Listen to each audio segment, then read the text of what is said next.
What is shaking, guys? CJ from High Tide Lacrosse here, and today we are going to be doing a review of the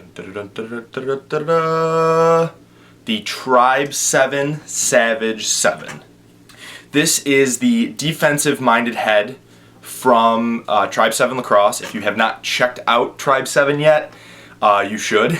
I'll put a link in the description below to their YouTube channel. They are an interesting group of people, but they are very intelligent and they are innovators.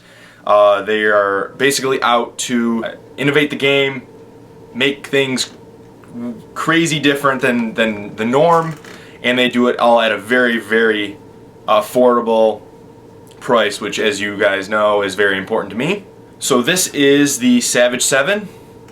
This is their defensive-minded head.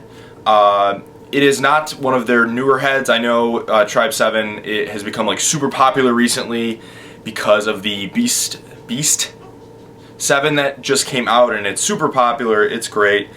This is actually one of the original Tribe 7 heads, along with the Optimus 7, which actually looks a lot like this but not as stiff and not as beefy, and the Ghost 7 and the Scepter 7. So normally I wouldn't have this strung for the review, but I have it strung because I am actually using this head as my gamer this year for defense, and so far it has proven to be probably in my opinion the best defensive head that I've played with, and I've played with quite a few different heads. I mean, I've played Revo. I've played with a blind. Can you tell me why I can't talk today? A Brine Blueprint X6 I used for a little while. Different things. I've thrown around with a tank. And those are all fantastic options, don't get me wrong. But this head is kind of special. It's so different, and I want to go over some of that stuff with you guys. So first of all, the price. It's $45. I mean, that's unbelievable. You can drop $90, between $80 and $90 on a Maverick tank, or a Brine Triumph, or a hammer, or a regulator. Coming in at $45, this is a clutch option. Even if you just want to try it, just to see if it's worth your time, it's worth a shot, definitely. As you can kind of see here, it has a very, very unconventional scoop. Normally scoops kind of will go out straight and the sidewall will come all the way to the front, but this doesn't really do that. This sort of drops off here, and it has this offset kind of scoop, which is really, really unconventional, but it does have a purpose. There is a method to the madness, so to speak. The whole point is that when you're going at a ground ball, you can go in at a higher angle and still be able to pick up the ball because the scoop is so darn flat. Like, it's literally flatlined. You can go at it at a higher angle and still be able to pick up a ground ball just as efficient as if you were scooping through. And now that kind of seems like it would be a gimmick, but I can tell you from experience from playing with this head that it does work. It's awesome. You can really, really get in at a high angle, get your stick up higher where it's not going to be stick checked as easily when you're going in for a ground ball, especially when you're in a scrum. And you go in at a really high angle and you can still get the ball really, really efficiently. So that is definitely a really, really cool and innovative feature by Tribe 7 for this head. It is totally stiff. One of the stiffest heads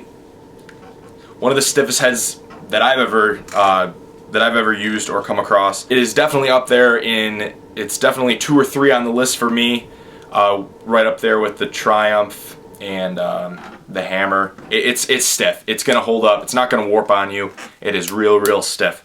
You're gonna get this head, and you're gonna look at it and be like, wow, you know, this is really, really cool. I mean, it has a bunch of sidewall holes. It's got plenty of sidewall holes, plenty of top string holes. But when you actually go and try to string it, it's a challenge. I'm not gonna lie to you. It's a challenge. The top string alone, just because I was struggling with trying to pull it through, took me enough time. The top string was the toughest part. The sidewall wasn't too bad. So just be aware, if you're trying to find a head that's just the easiest head ever to string, this is not it. But